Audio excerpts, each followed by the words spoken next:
Welcome inside Elliot's Loft. By now, you know the location is where Black Men Talk is put together and produced. I'm just fortunate enough to be the one that's hosting it. I'm Mark Elliott. Appreciate you being right where you are and giving us an ear.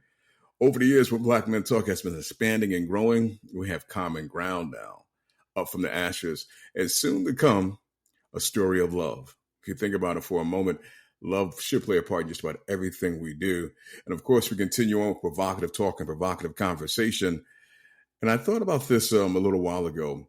I had a guest on, Renee Ambush, and she spoke about forgiving herself. And she said she took that to pastors, and they basically kind of pushed back on her on it for the idea of it alone. But realistically, they shouldn't have. Because in reality, when you think about taking steps to release resentment, bitterness, and anger, you should forgive oneself. Forgiving yourself is a gift that you can give yourself, a way to move away from punishing yourself.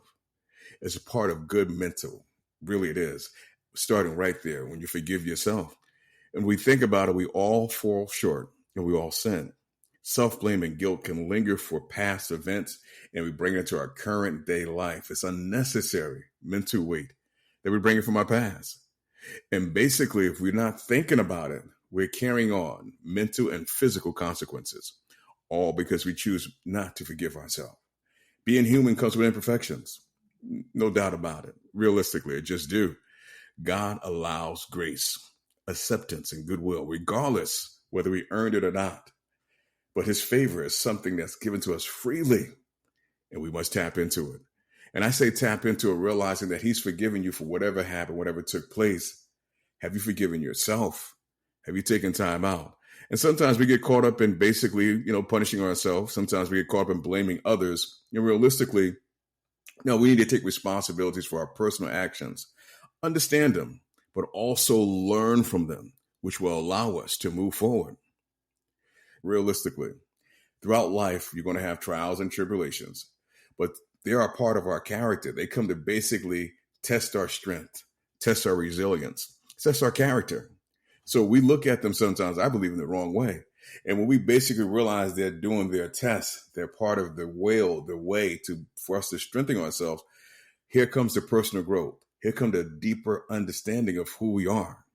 Now, we can speak the words. We can speak the words all day. We can say, yeah, I forgive myself, whatever the case may be. But basically, are we actually walking in the self-forgiveness?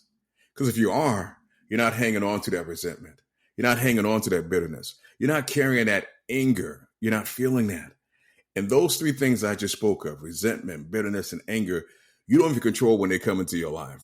They kind of sneak in when you're least thinking about it, but you're carrying them. They're right in your backpack and they're walking with you daily.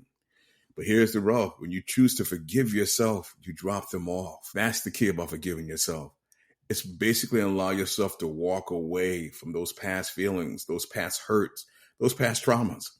Give yourself the opportunity to walk forward, feel different, realize that you've been given the opportunity, almost in a sense of a rebirth. Again, we can basically speak the words, but are we effectively walking in our self-forgiveness? This is the thing too. Self-forgiveness is not about forgetting or excusing yourself of your actions.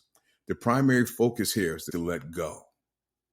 Think about that. Letting go. We don't hear that enough anymore. We want to basically chew on things, grind on it, basically try to understand it, run through the emotional roller coaster of it. And sometimes, if not all the times, we really need to just let go. There was a phrase that was tossed around for a good period of time, and I still use it from time to time. Let go and let God. Let go and let God. Simply just let go. Basically, we need to acknowledge and accept our misdeeds on our part. Don't minimize or try to deny them, but look to understand the circumstances and be honest about them. Truly be honest about what you're feeling and notice the factors that were involved. Sometimes we try to hedge our responsibility. Basically we say, well, if this person didn't do X, Y, and Z, if they didn't do now, that's what I call hedging and not taking responsibilities. Take full responsibility of the role that you played, the part that you played. And it's okay. You may feel uncomfortable when you decide to do such, and that's all right.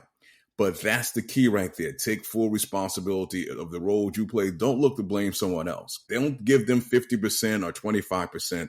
Take on yours 100%. But at the same time, start to show yourself compassion. Don't punish yourself mentally. God has given you grace. Now it's time for you to turn around and give yourself grace. It's not that hard to do. Learn from the experience and use it to make better choices. That's the key. Use it to make better choices and don't let it define you. I remember years ago, I ran into this gentleman, and at the time I was selling ads for this newspaper, a local newspaper here in Connecticut, African American newspaper. So this gentleman I went to, he had a car shop, basically detailing and cleaning cars and installing radios. So I came by one day to see if he wanted to take an ad out in the newspaper, and we talked about it just a little bit briefly. And I said, boss, I'm going to come back and I need to have my radio changed, but another, I'm going to come back. He thought I was just joking when I said it. So I came back at a later time and had my radio that was in my vehicle taken out and another radio in place, which gave him an opportunity to really chat some. And he told me that I just got through a period of time doing some time in jail. And he said to me, I'm no longer do that anymore, man. I decided, I'm going to do some things different. I realized what put me there while I was there. And I understood, I took my role and my understanding, my responsibilities of being here. I want to do something different. And I'm going to let that go. I listened to him. I commend him. And that was years ago. I must say, that's probably about 30 some odd years ago. Him and I had this conversation. Well, I can tell you today, I've bumped into the cat throughout the years, and he stood firm on what he said. He let all that go of the past. He didn't go back to spend one more day in prison. This cat has basically went on and done some marvelous things. So if you look at that in general, he had to basically, deal with his past. He walked away from the shame. He focused on moving forward.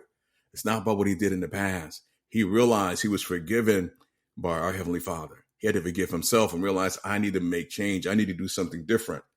He wasn't afraid to process his emotions clearly. And that's another part where we get hung up sometimes as men. We choose not to process our emotions. We don't walk around with carrying our emotions on our sleeves, but that doesn't mean we cannot process our emotions clearly and basically honor and own up to what we have done. And again, don't look to blame others, man. It starts with you and it ends with you. And if it's necessary, by all means, if it's necessary, don't be afraid to tone to others. There's nothing weak about that. Atoning is nothing weak about that. Society has basically sold to us that you should never say you're sorry for the most part. Never speak that. In a sense, if you do that, you're a punk. No, you're not a punk. That's a childish mentality, real childish. And maturity should prevail. Look to foster emotional healing for yourself and others at all times. Because not only you will be blessed, they'll be blessed as well. I'll say that again. Look to foster emotional healing for yourself and others all the time. Any chance you have an opportunity, jump at bat and do this. Your life will be better for it in the long run. Trust me. So self-forgiveness is a process, but it brings forth huge self-benefits, and it's a good part of emotional healing. Use it as an instrument and consider it as a sense of peace and a sense of self-acceptance. I'm Mark Elliott. Appreciate you giving us an ear. From time to time, I'll pop in and run my mouth. I guess you could say that. And again, we're growing, and expanding, and I appreciate you growing with us. Until we get together again, may God continue to bless you. I love you. We'll do it again real soon. Take care.